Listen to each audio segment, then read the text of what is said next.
This episode of The Biggest Table is brought to you in part by Wild Goose Coffee. Since 2008, Wild Goose has sought to build better communities through coffee. For our listeners, Wild Goose is offering a special promotion of 20% off a one-time order using the code TABLE at checkout. To learn more and to order coffee, please visit wildgoosecoffee.com. In this episode, I explore the deep intertwining of food, faith, and social justice as discussed in conversations with Derrick Weston.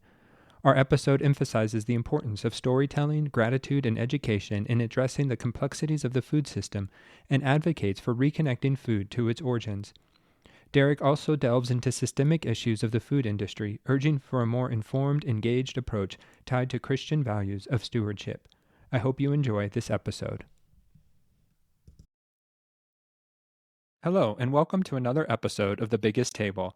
I am your host, Andrew Camp, and in this podcast, we explore the table, food, eating, and hospitality as an arena for experiencing God's love and our love for one another.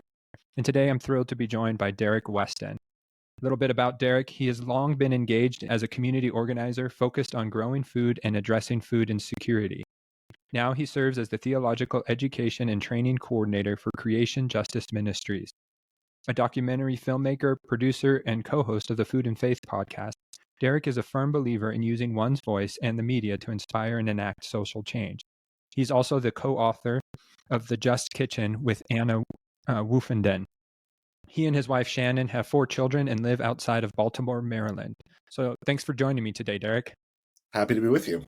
Yeah, no, it's been fun beginning to connect with other food and faith podcasters and authors, and you and I found each other on Facebook, or I found you, I think, because of your book. And so you've been gracious enough to listen to some of my podcasts, which I really appreciate. And so it's great to connect and just sort of hear your story. Let's begin there then. Like how did you begin into this food and faith ideas? Yeah. It's been an interesting journey. For me, it started with sort of a dark night of the soul period. Going through a really hard divorce, going through some professional upheaval. And during that dark night of the soul period, really found a lot of comfort in gardening. Really found a lot of comfort in having my hands in the dirt. And I'm one of those people who, when I do something, I throw myself into it. I geek out about it. I read everything. I watch everything I can. And so in that, I started thinking more about food access and food justice. I, at a time, very recently moved to Baltimore, which has a pretty thriving urban agricultural scene. And connecting with people who were doing just really amazing work around food justice, food access. And I had a light bulb moment where I realized that all of the justice issues that I cared deeply about had some sort of either land or food component, whether that's thinking about agriculture's impact on the environment, whether that's thinking about racial justice and the inequalities that exist in terms of food access. Even, historically, if you think about access to land, so much of that was rooted in patriarchy and misogyny.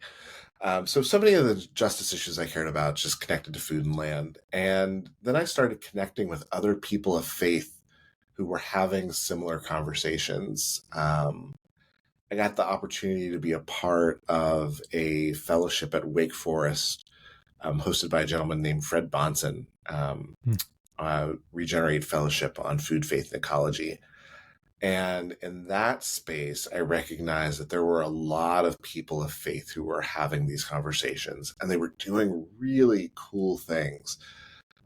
People who were doing church community gardens, people who were doing really innovative feeding ministries, people who were just finding new life in Scripture through the soil. And I should add to that sort of during that dark night of the soul period for me, scripture reading was really hollow. Hmm. And it was one of those times where, if you ever go through a hard period of life, um, scripture becomes sort of bumper sticker platitudes from people. And that really wasn't resonating for me. But then all of a sudden I start meeting people who are making the connections between the agrarian writing of scripture and the food justice issues of today. And all of a sudden the Bible became alive again. Hmm.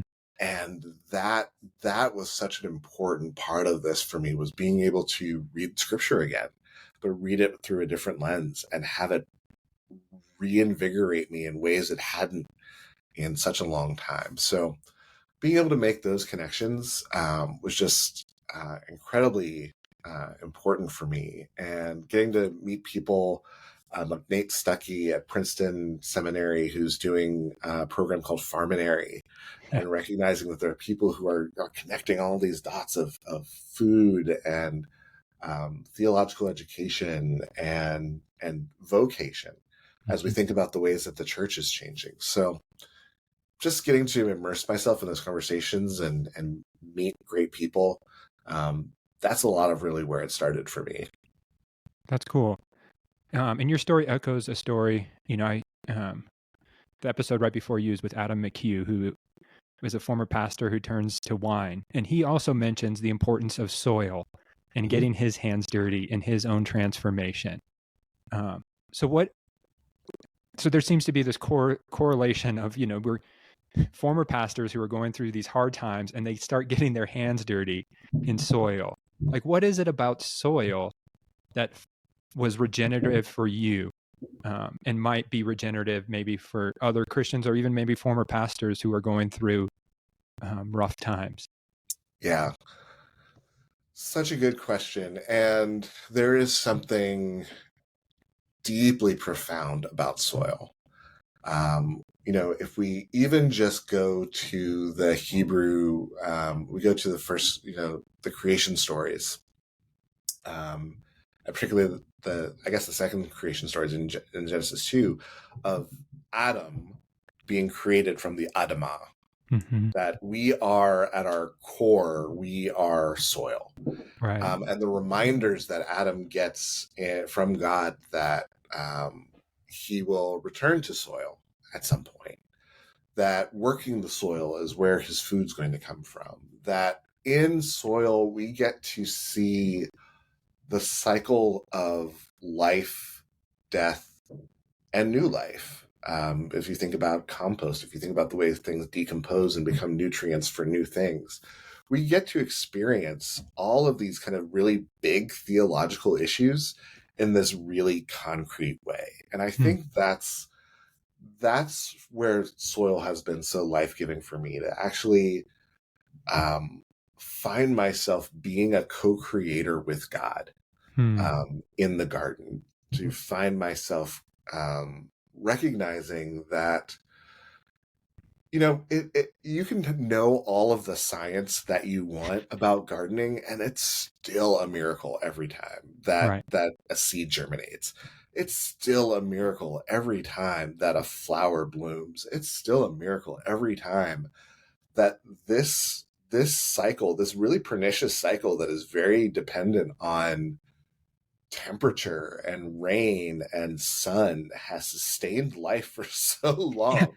Mm-hmm. Um, you, I think one of the spaces where the 21st century church has really has really failed us is in awe. And one Hmm. of the things that I rediscovered in the garden was awe and wonder. And I think that was such an important part of the reinvigoration of my faith, was the rediscovery of awe and wonder. No, that's important, because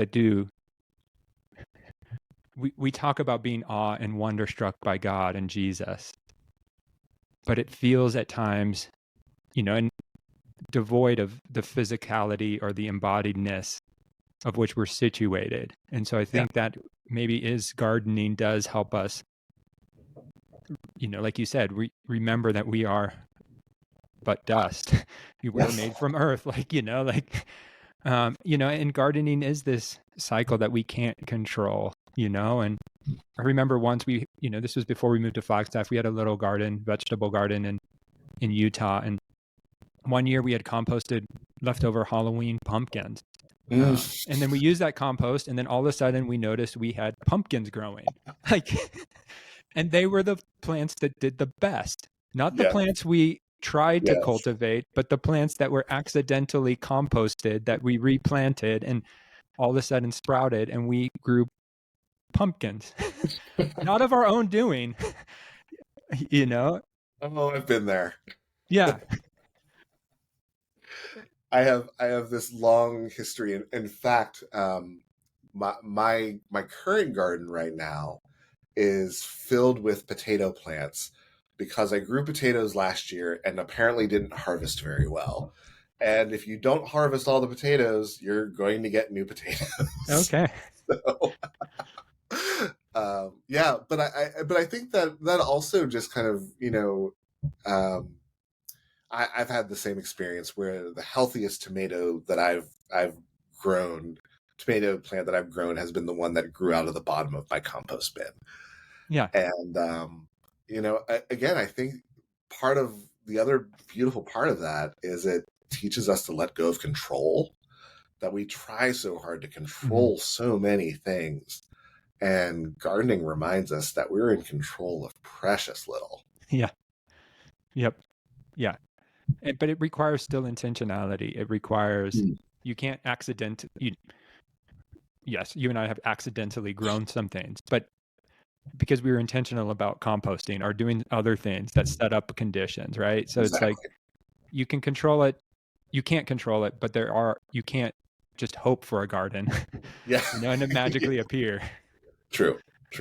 So then to come back then to this book you've written on the Just Kitchen, like where did this book grow out of, and what's some big themes from the book?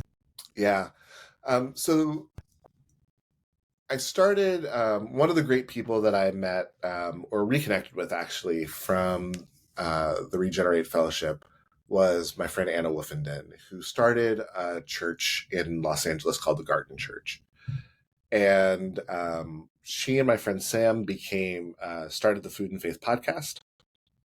And I first came on as podcast editor because everyone knows who's done a podcast what a painful task that can be to edit a podcast. And it felt like a thing I could do for my friends.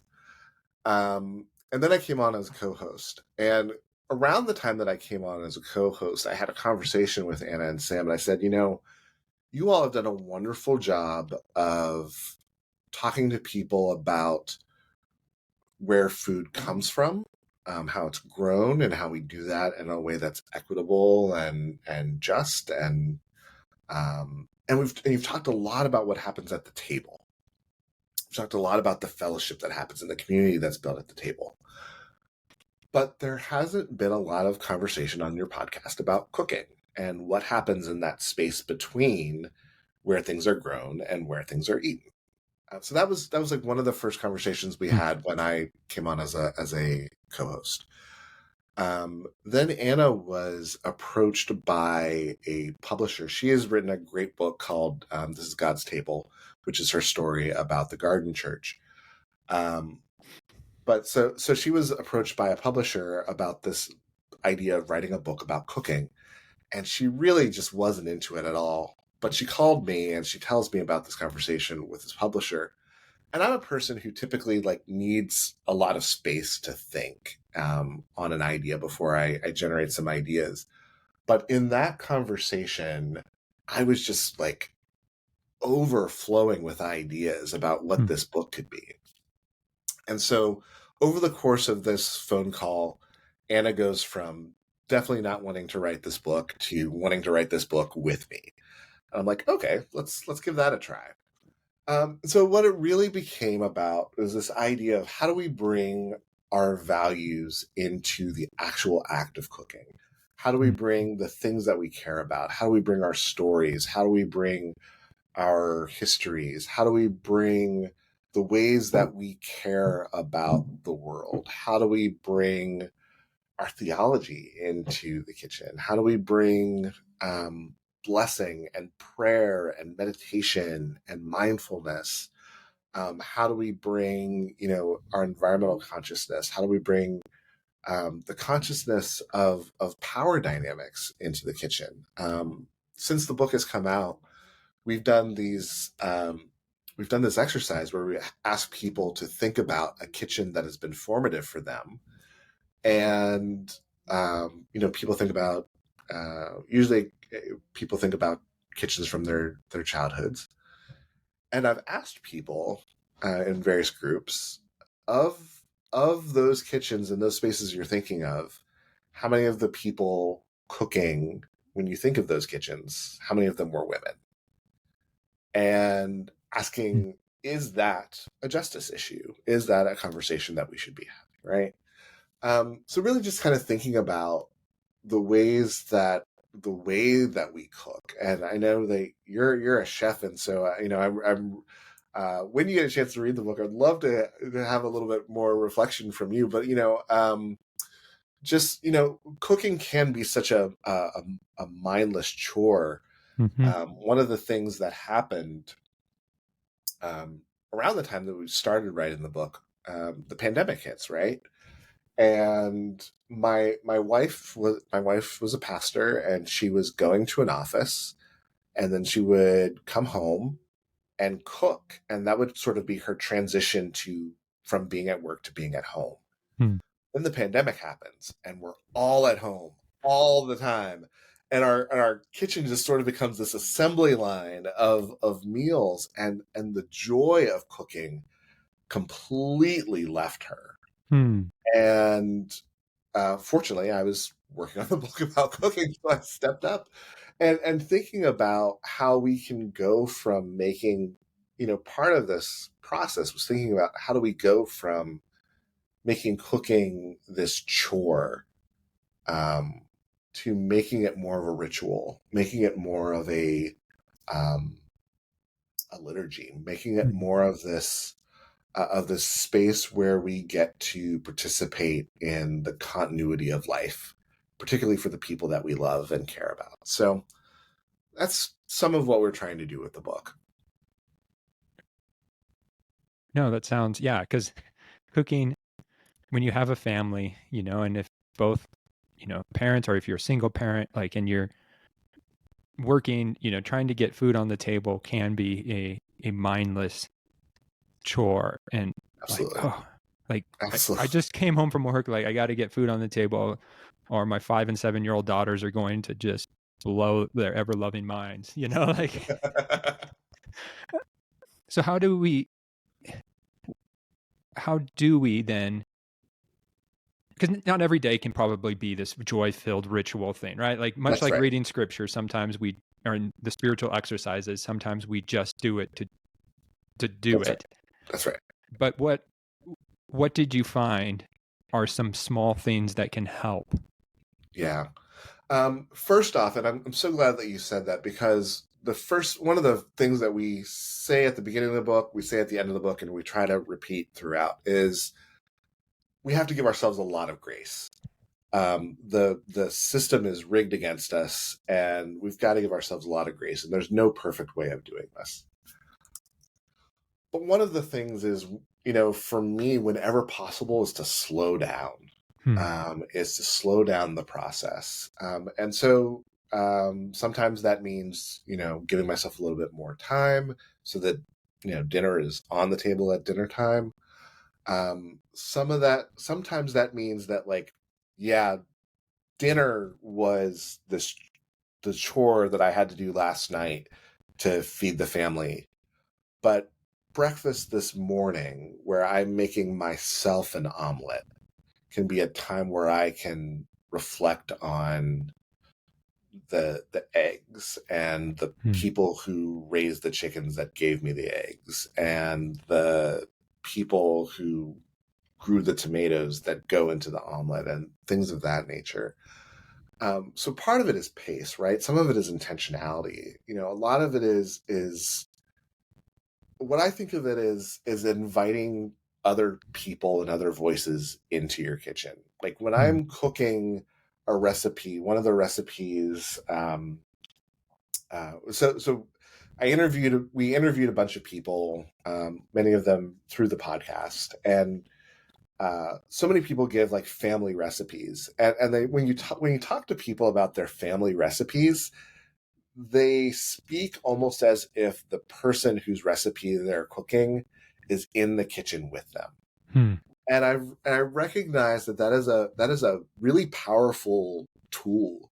That when we cook a recipe that we got from someone else, in some ways we're inviting them into the kitchen with us. And that can be true of our family, like a mother or a grandparent, but that also can be true of a culture. If we Mm-hmm. are, thinking a lot, I've been thinking a lot more about um, African American culture and cuisine and bringing that into my cooking. We had um, one of our authors is Filipino, and thinking about how he brings Filipino and Asian culture into his cooking, and thinking about all the ways that we're inviting those voices into our space, and honoring their presence in our space, right? Honoring the gift of having them in our space. Um, I think that's really important. And again, then we're also inviting the people who grew the food. We're also Hmm. inviting the people for whom we're ultimately cooking. I oftentimes am trying to be very mindful of the taste of the people for whom I'm cooking, and I do that because I love them, and I do that because I care about them, and I do that. Um, Oftentimes, we'll make alterations to things I'm making because of the health of the people for whom I'm cooking. It becomes a prayer for them, Right. essentially, in that space of cooking. So that's part of how we do it. Is just part of it is slowing down, and part of it is just um, inviting other people, inviting other voices and other stories into the space with us. No, I love that idea of the invitation of other stories and invitation being both rich and beautiful, but probably also there is that invitation of the pain Mm-hmm. and the sorrow, because you guys tie it all to justice. And I think one thing I've learned from this podcast, and somebody just recently asked me, and it's like the broken systems we have, like, Yeah. because, for me growing up and, throughout, food and faith and this table and kitchen has always been this sense of joy and belonging and love. Like, there's a lot of positivity Mm-hmm. associated with it. And there's nothing wrong with that, but there also is something I don't have an experience of the pain or not having access or not the justice issues. And so I think how how do we then begin to cultivate a sense of justice in the kitchen, for those of us who again we don't have that's not been part of our experience, but we want to be aware or want to become more cognizant of not just racial reconciliation out on the streets, but even in our own kitchen. So how do we do that? It's a really important question, and there's a couple different ways that I want to answer that. One is gratitude. Hmm. I think first it's important that again, part of getting out of the mindlessness of eating that is often a part of our culture, and food as fuel and food as nutrients, and really, like, in some ways devaluing food in our Mm-hmm. lives. Part of recognizing the brokenness of the system, I think, is we take time for gratitude for the things that we do have. We take Hmm. time for the access that we might have to fresh vegetables, quality meat, people to eat with, all of those sorts of things. So I think that's part of it. But two, I think just in the ways that we can invite um, our own story into the kitchen, I think we can invite stories that aren't our stories Hmm. into the kitchen when we cook. So many of the I think a great example of this is Michael Twitty, and his writing in general is just phenomenal and has been incredibly formative for me. But I think about his most recent book, Kosher Soul, which is both inviting people into the experience of a Black man, but inviting people into the experience of a Jewish Black man, Yeah. and inviting people to experience intersectionality through the food that's being created. And by being invited into that story, you're also being invited into those struggles. Mm-hmm. When we make the food of when we replicate the foods that he often does, when he replicates the foods the of the South during enslavement, that is in some ways bringing the story of the enslaved into the kitchen. Right. When we cook the foods that are from the home countries of migrants who are in this country now, we bring the stories of their migration into our kitchen, Mm-hmm. and we can honor that.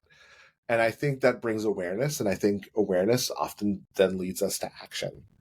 But I think and so that's one of the wonderful things about food, is that it allows us sort of this, not just a safe entry point, but a really beautiful entry point into what can be hard conversations. And if we allow it to be that, it can be a real bridge. It can be a real Mm-hmm. bridge to um, confronting some of the really hard parts about our systems, and the really hard parts about our culture, and the really hard parts about ourselves. No, for sure. And as you were talking, I was reminded just of just how important remembering the stories are. And, I was looking back over some Passover materials, and, and that the Passover for the Jewish people to this day is not about remembering something long since past, but reliving and re-entering into this story that has defined them. Yeah. And that's what the Lord's Supper is supposed to do for us as Christians. we, but we've somehow forgotten the story, it seems, or we live unstoried, unhistorical lives. It feels like when it comes to food. Yeah. And so that's where it's so challenging that food is just this, again, a means for fuel, or it's a means of just like, oh, I can go to a Thai restaurant and have Thai food without ever thinking about Thai culture. Thailand, right? Or Thailand, or like I want good tacos, but I don't think of what has gone into those, Latinos cooking great tacos for me, Yeah. Yeah. because you talk about in your book at the beginning that there's so much inequity in Mm. the kitchens, and you quote Anthony Bourdain that, most of the food you eat is going to be at a restaurant is going to be cooked by by Latinos or immigrants, and many of them undocumented. And as a person who's worked in the restaurant world, like that is absolutely 100% true. Yeah. And so how, like, as Americans who aren't story people, how is there a way to then think, how can the kitchen then be a place of stories Mm. for us, and to begin to think about how we are shaped by stories, not just of ourselves, but of many people? Yeah. I think that's such a good question. Because I think food, in fact, is one of the um, easier ways to engage story. I think, again, if we allow it to be, right? Right. If we just are going to, um, a part of this is changing the narrative we have about food right now, Hmm. and that is that food is fuel, and that Mm-hmm. we're a machine that needs fuel, and so food is fuel. and that fuel can be reduced to nutrients and calories, and that um, and that food is cheap, right? Mm. That food is inexpensive. I think part of what we have done, part of the destorying of food, is food being inexpensive, Yeah. and we don't value the things that we don't pay for. That is just part of our being as Americans, that we don't value the things that we don't pay for, and we pay a lower percentage of income on food than any people in the history of history. Mm-hmm. So part of what we need to bring back is, you know, recognizing that everything comes from a place. Mm. Everything comes from a has an origin story, right? That we need to start telling our foods origin stories, our superhero origin stories of our foods. Mm. That there's complexity, and there's struggle, and there is journey, and I think that one of the real fears that I think a lot of people have is that there are stories that are being lost. That we're not talking to um, our grandparents. We're Mm. not talking to our elders about the foods that often sustained them to, again, surviving migrations of all kinds of migrations, thinking about our country, surviving enslavement, surviving segregation, surviving um, genocide. If you talk to our native and indigenous brothers and sisters, that those stories are really important, and that they actually enhance the importance of food when we can sit around and tell a story. I mean, everyone kind of rags on the idea that, anymore, if you're going to find a recipe, you on a blog, you have to go through the pages and pages of story. But I actually think that behind that is a really positive impulse Mm. of reconnecting narrative to food, and Mm. reconnecting story to food, and reconnecting ourselves to story. Um, I also think, and this is I don't know if this is a uniquely American thing, but it's certainly um, a uniquely dominant culture thing, is that we have to also connect with the stories that make us uncomfortable. Mm. And I think that's really the disconnect that we have in this country, is that we don't want to tell the stories that make us uncomfortable, and so we'd rather not tell any stories at all. And so I think we need to be more intentional about leaning into the uncomfortable stories, um, and that's going to lead to um, that's going to lead to awkwardness, and that's going to lead to um, hurt and anger.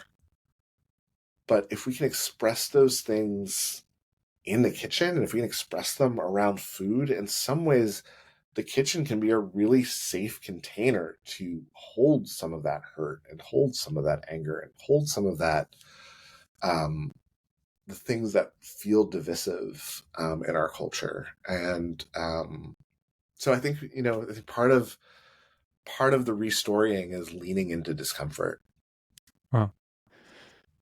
So much there I want to unpack, because that's such a good word, because we don't associate the kitchen or the dining room table with discomfort. We want it to be a comfortable place, and it can be, but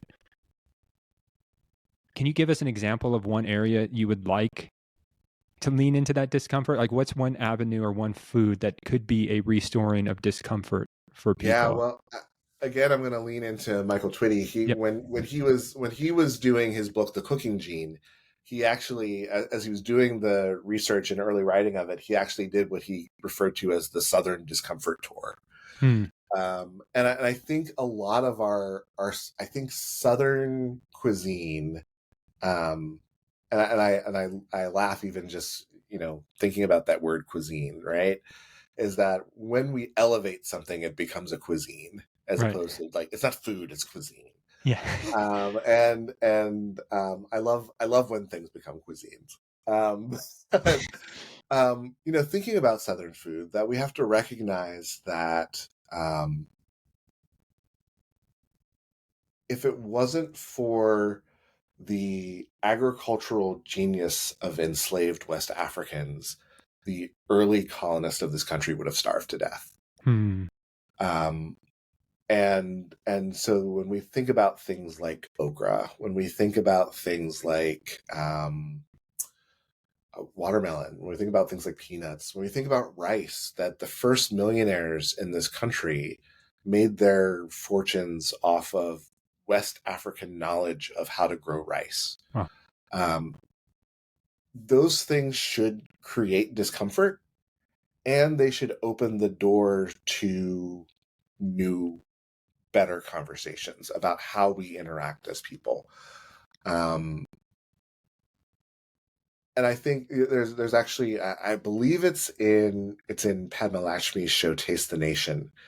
Hmm. I believe that, don't quote me on that. Michael Twitty is in one of those episodes, and he talks with um, a, a gentleman who is now the owner of Carolina Gold Rice distribution, growers and Right. distributors.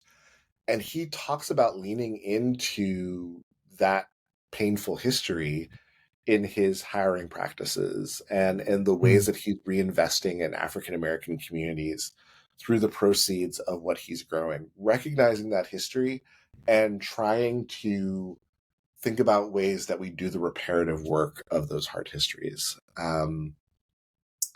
Which I think is incredibly commendable, Right. because he didn't have to do that, right? No.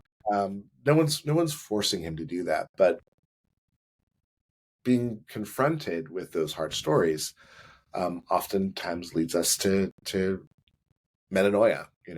That we change direction, that we Right. that we find a new way to be in the world. So I think we've got to unearth those stories and lean into Hmm. them and hear them and um, let the discomfort be, and then Yeah. figure out, what do we do with that discomfort? Like, how does Hmm.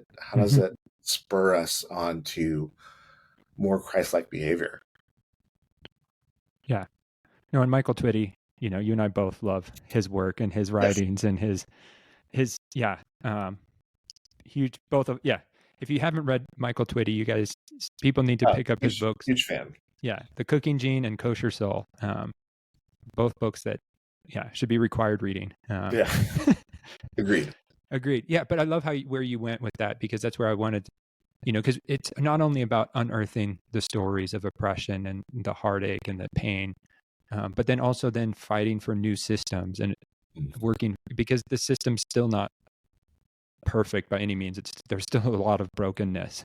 That's right. And so what are those avenues?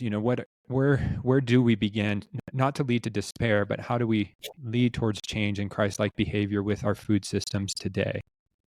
Yeah, it's hard, and I Yes. think I want to, again, I think it's one of the things that we say throughout the book, but it's one of the things that I really feel like we as Americans are so disconnected from this food system. It is the water we swim in, and therefore we are unaware of it. But a few things that I think are really important. And I think that is getting to learn, um, what are the opportunities that we have to learn our food story.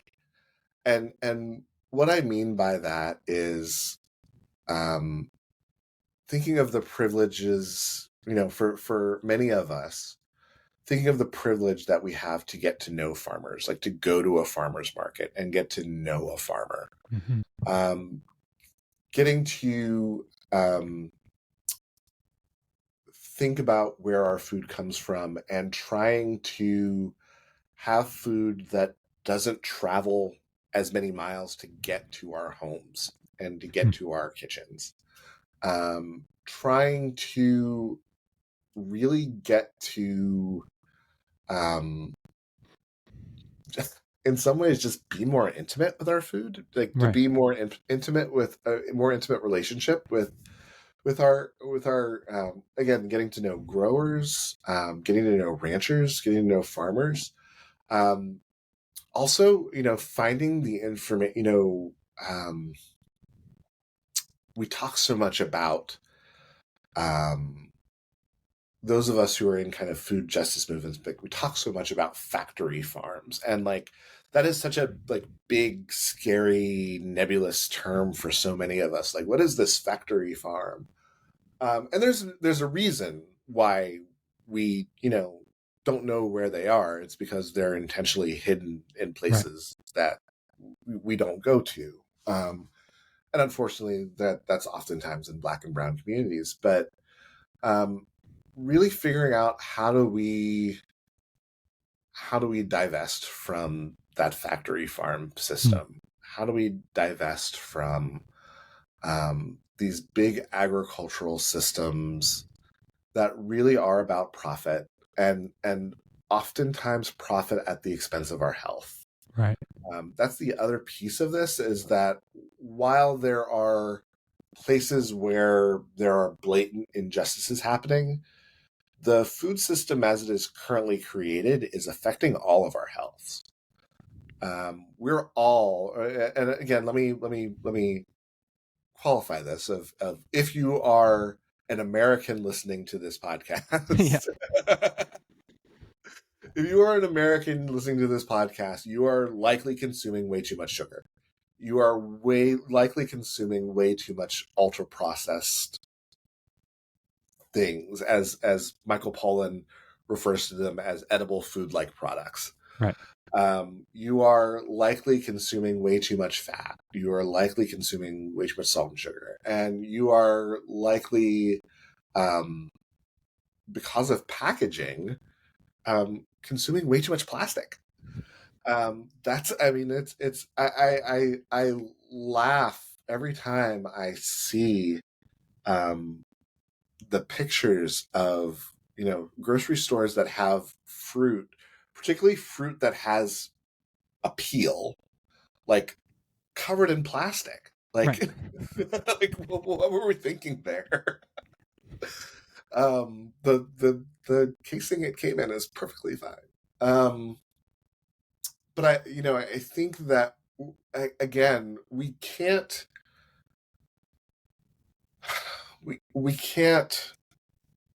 resist the system we don't know about. And so much of this is we have to educate ourselves on the food system. We really need to learn more. We really need to learn more about where our food is coming from. We really need to learn about, and actually right now is a really good opportunity, because we're about to, in this country, as of May 3rd of 2024, we are on the verge of passing a farm bill. And most Americans are wildly ignorant of what is in the farm bill, and the farm bill is typically the most bipartisan bill that gets passed in this country, because no one wants to be blamed for elevated food prices. And so we figure out a way to work across aisles.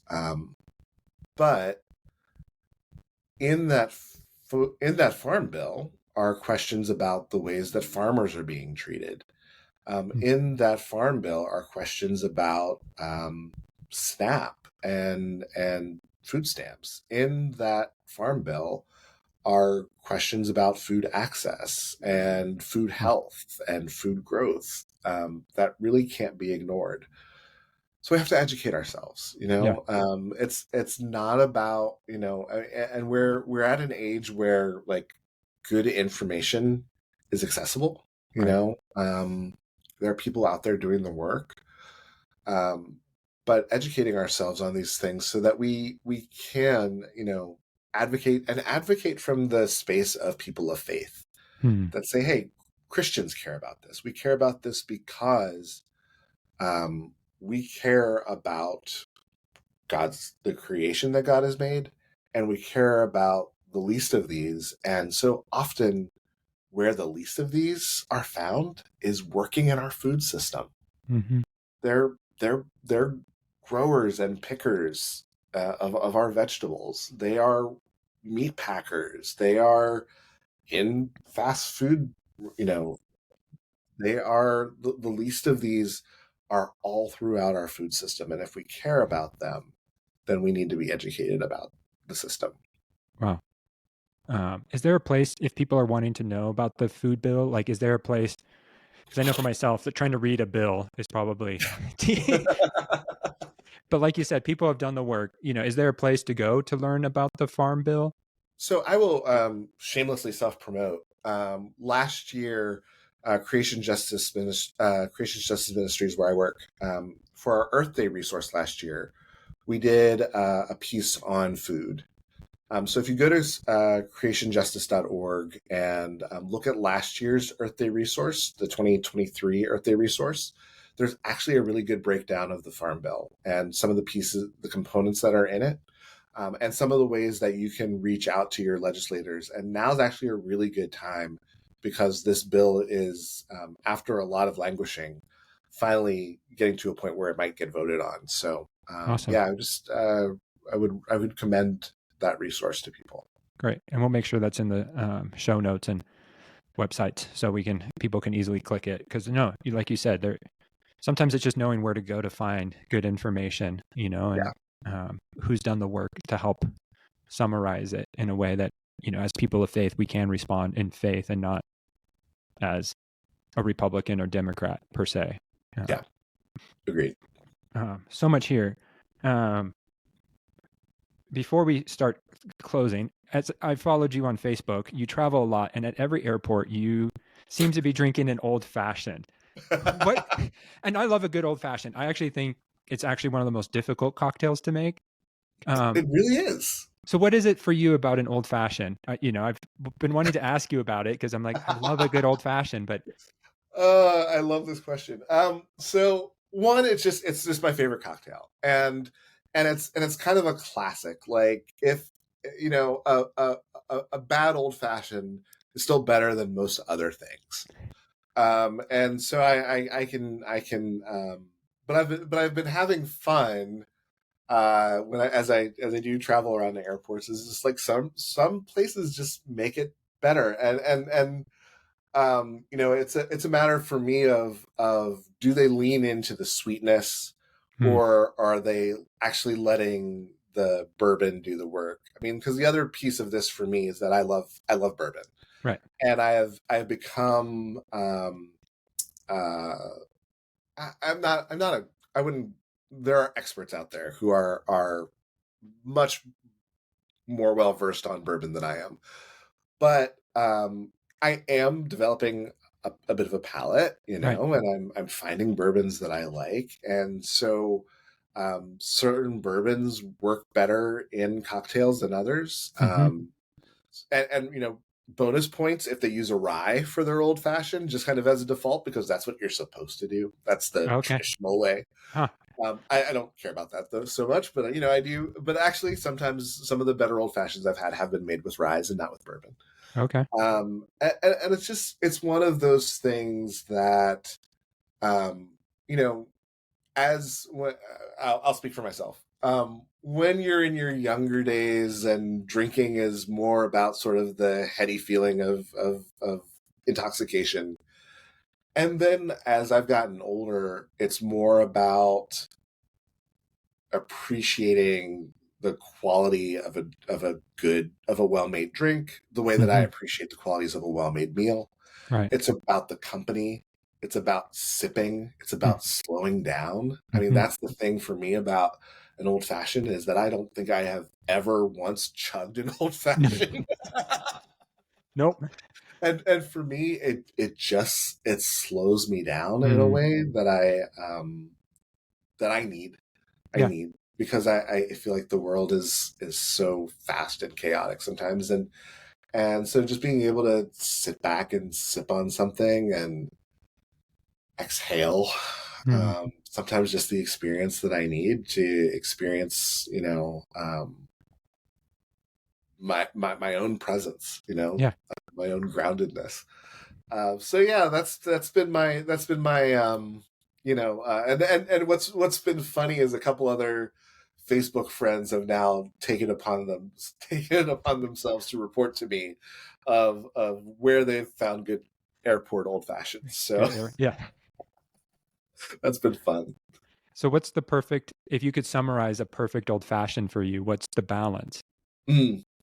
Um, Well, first, if our readers aren't familiar with an old fashioned is mainly bourbon or rye, mhm. some orange, some sugar, and then a cherry. Yeah, and a little bit of bitters. A little bit of bitters. That's right. And so for me, it's the balance of the sweetness and the bitters that is important for me. Is that you want to have, a bad old fashioned for me is very sweet, Yep. and I don't want that one that's very sweet. Mm-mm. It's got to have enough sweetness that it's actually accentuating the bourbon and has, again, is letting the bourbon do a lot of the heavy lift, Yeah.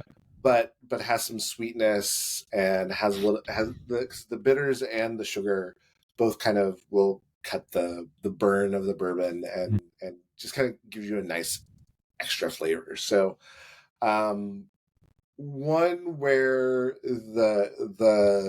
um I guess the best way of saying this is one that is a heavy pour old fashioned is probably what is going to be one that I enjoy more. Nice. Awesome.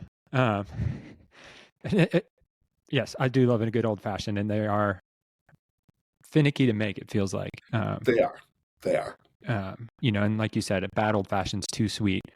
And yeah, then the whiskey does make a huge difference because it is whiskey forward. There's no yes, hiding. So yeah, there's just it. It's one of those beauty and simplicity things that I think when you nail it, you nail it. Um, absolutely, but it doesn't feel like it should be hard to make, but it but it totally is. Yeah. totally is.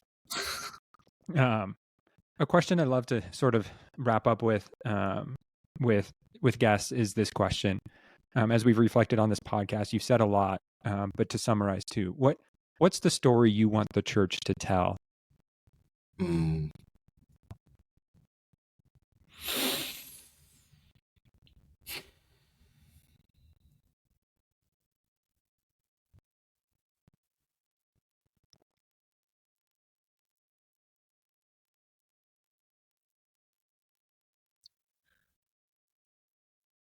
When Jesus was at the space where he was saying the most important things to his disciples, his last night,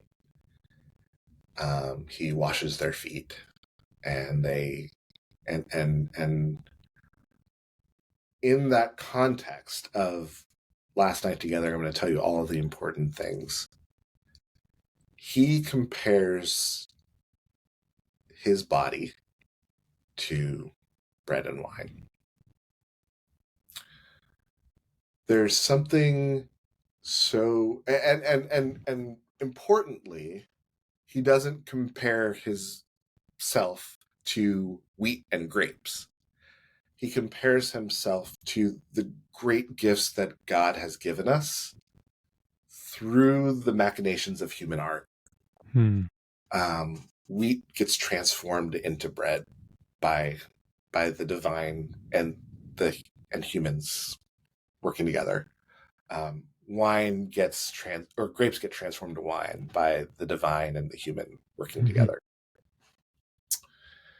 And to me, there is something absolutely, there's this beautiful symbol um, of what food can be, which is this divine human cooperation that gives life, that enhances the world, that um, that brings joy as well as nourishment, that Hmm. brings that fills us in a way that leaves us satisfied.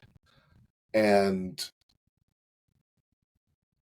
I caught myself once in a conversation about my work, having a conversation with someone and said, I don't understand how the church got so obsessed with sex when the Bible is so obsessed with food. Um, I want us to rediscover the divine in food. Hmm. I want us to rediscover all of the divine dimensions that are in food, the ways in which it can bring us to joy and to lament, the way that it can build connections between ourselves and us and God and us and creation. I want us to just rediscover food in God's story because food is so central to God's story, and it's almost the primary way that God invites us into God's story. And so um that's a vague answer.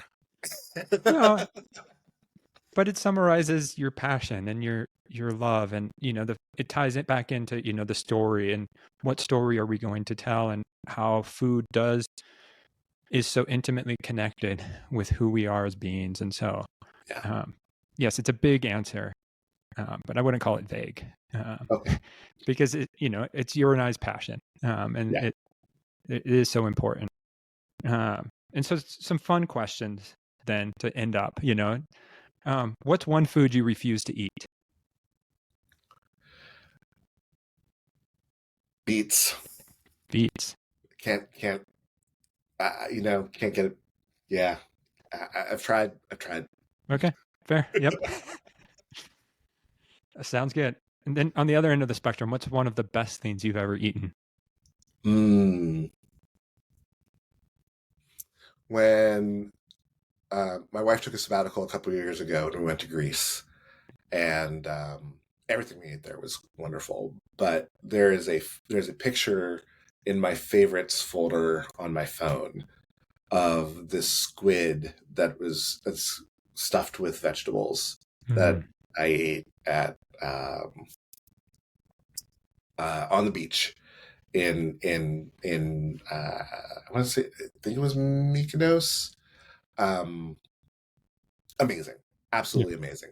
Like for some reason when we do calamari here in the States, it's kind of got this gummy. I think it comes from being frozen. It's got this kind of gummy Yep. texture, and it, fresh calamari is transcendent. Hmm. And it was beautiful to look at, beautiful presentation, also just incredibly delicious. Oh, it sounds delicious. Um, and then finally, there's a conversation among chefs about last meals, as if you knew you had one last meal to enjoy.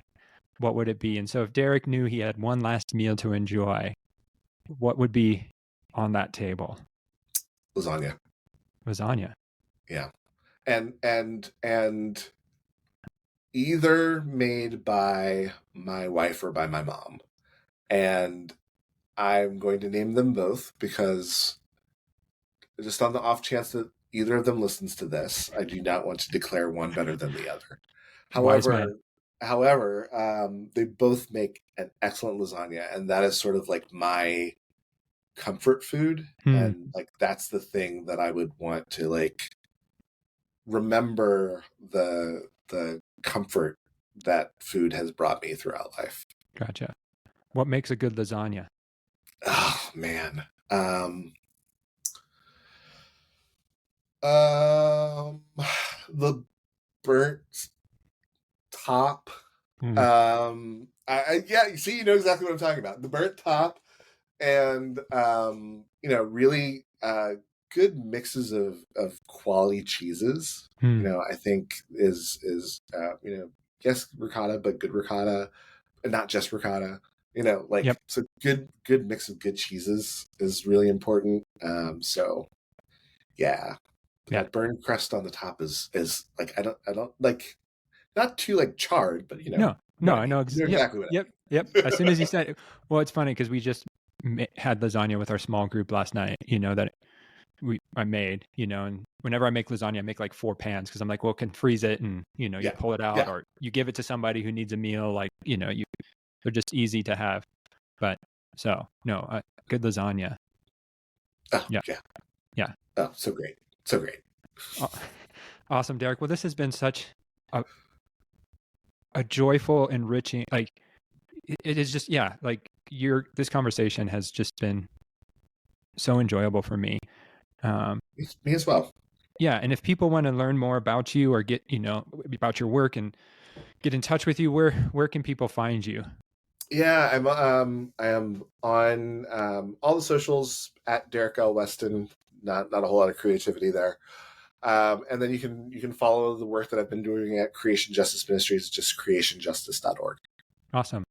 We appreciate it. And if you've enjoyed this episode, please consider subscribing, leaving a review, or sharing it with others.